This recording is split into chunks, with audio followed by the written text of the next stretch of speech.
Hey folks, it's Tom, your frugal prepper. I just want to go over a couple things about this gun that I've learned. This is the Ruger LCP 2 in 22 LR. There is just a couple of things about it that I've learned. So number one is the double feed problem that this gun inherently has. It's really easy to get a Type 3 malfunction on this gun, which is, requires removal of the magazine. So I got this gun clear. There's just orange rounds in it.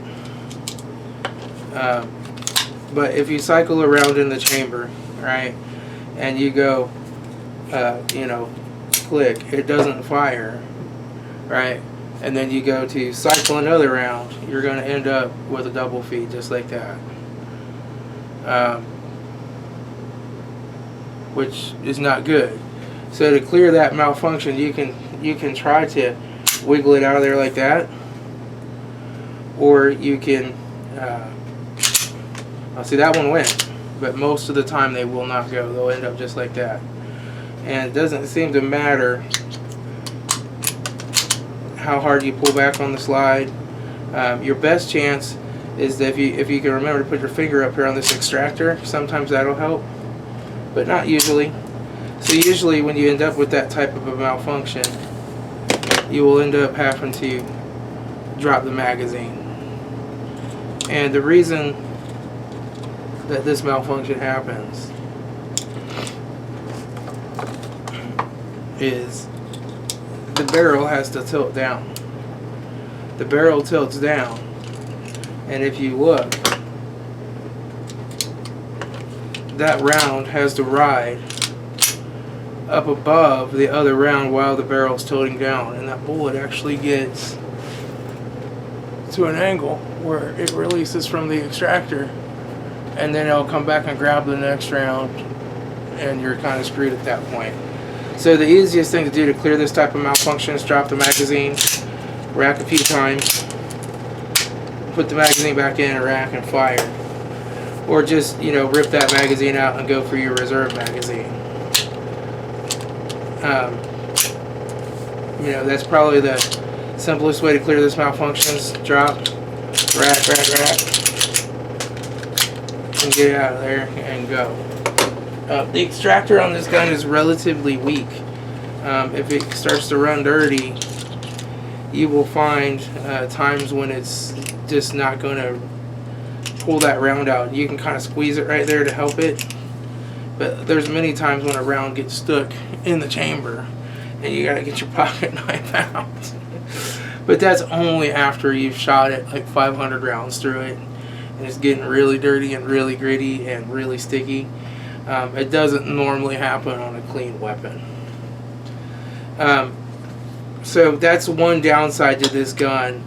And it's just because most 22s have a fixed barrel design, like the SR22 fixed barrel design, where this has a tilt down barrel like a traditional semi-automatic would, and that extractor just can't hold on to the round because the barrel's tilting down while this is pushing it up, and the round gets about halfway out and then it's done.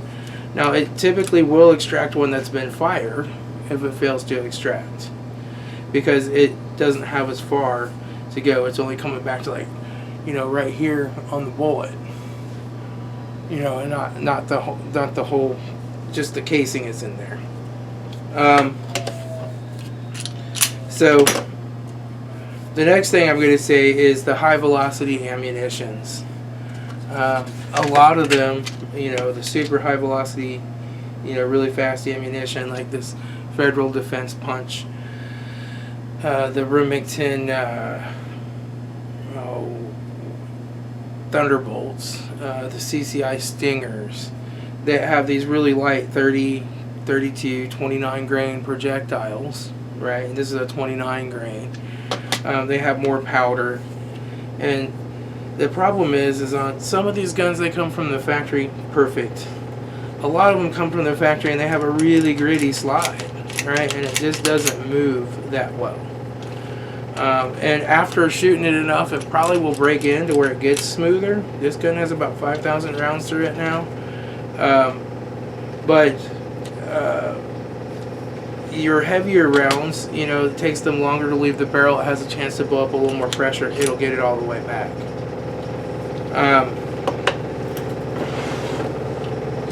The solution to that has been this super lube.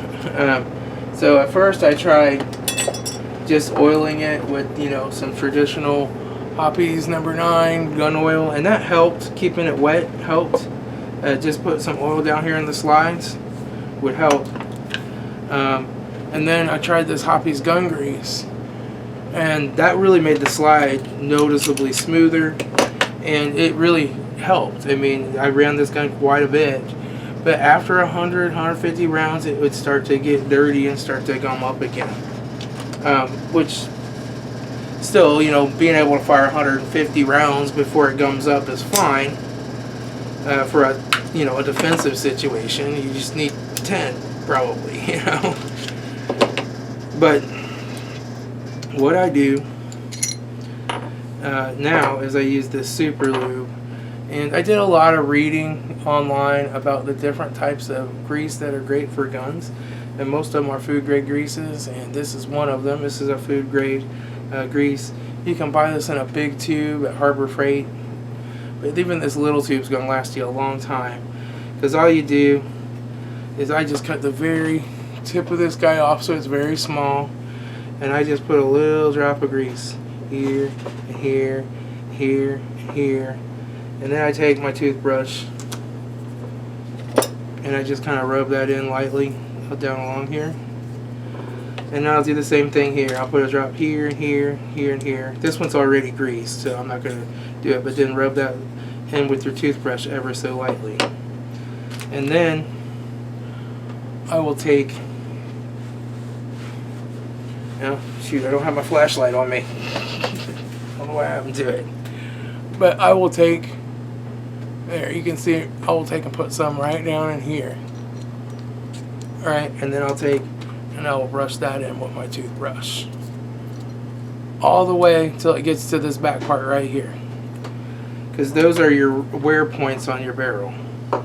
Then I will take and just put a little drop on here and kind of rub it in on the barrel and put that in there.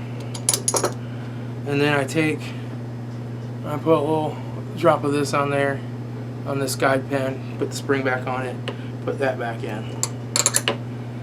And that keeps this action running just smooth as glass. You'll notice it when you put it back together, how much smoother it feels. And since I've done that, I've had no problem running any type of ammunition through this gun. I ran a whole bulk pack of the Thunderbolts through it, and before, Thunderbolts were just jam-o-matics. You know, 3 or 4 times every magazine has some malfunction, some jam, failure to feed, you know. But now it'll feed these fine. These fed pretty good, but I have malfunctions every once in a while. These I have no malfunctions with now. The CCI Stingers run fine. It's just run everything I've fed it since then. From a 29 grain to a 40 grain. It runs it, no problems. And so, yeah, like I said yesterday, I put a bulk pack through this, and I had no malfunctions at all. I had no failures to feed, no failures to fire, no light primer strikes, no nothing. It just ran and ran and ran. And when I brought it up home and cleaned it, you know, I wiped that down, those grooves down with the patch, and they didn't even come out really that dirty. What I discovered though is that this Hoppy's gun grease is actually designed to help preserve firearms from rusting. It's not really designed as a lubricant. This super lube seems to do the job. And it's actually relatively inexpensive, especially if you buy it in the bigger tube at Harbor Freight. I just got this on Amazon for like $10 or something because I was in a hurry, didn't have time to go to Harbor Freight, and it could be here the same day. But yeah, this has made all the difference in the world on this gun running well. But it does still have that Type 3 malfunction, and that's the last round in the chamber. We put another, or last round of the magazine, we put another round in there, and you'll end up with that.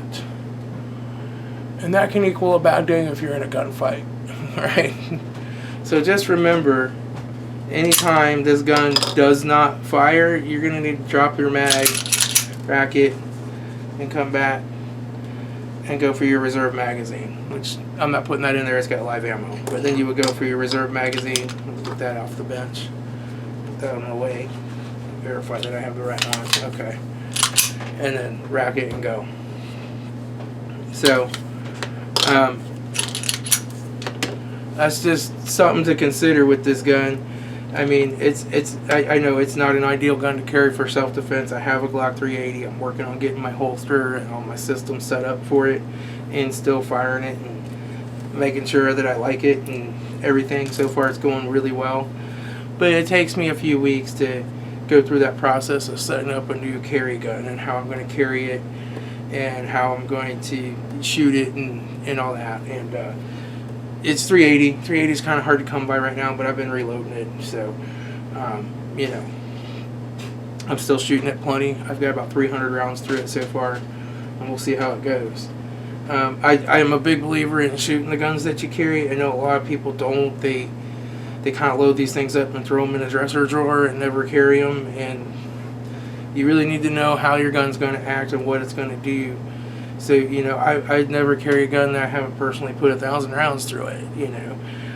But that's just me. A lot of people don't subscribe to that. And I guess if you have a revolver, it's not as important as if you have a semi-automatic pistol, which is a machine that has to cycle and slide and load and eject. And there's a lot of stuff that goes on in this little machine to make it work correctly. So I like to shoot it regularly. And I will still carry this weapon because it's very light, very small, very easy to conceal, and sometimes I have a need for deep concealment more so than I do more firing power. So that's all I got, folks. Just thought I would put this out here as a public service announcement to a lot of the guys that are having trouble with these feeding the higher velocity rounds. Shoot it a lot and use the super lube, and it will break in and it'll start working just as smooth as glass. I think they just don't get these slide rails polished real good all the time at the factory on a lot of these, especially now that they're just cranking them out at like lightning speed, trying to keep up with demand. So you might just need to put a little super lube on it and see how it runs. Alright, I'll talk to y'all later. This is Tom, your frugal prepper.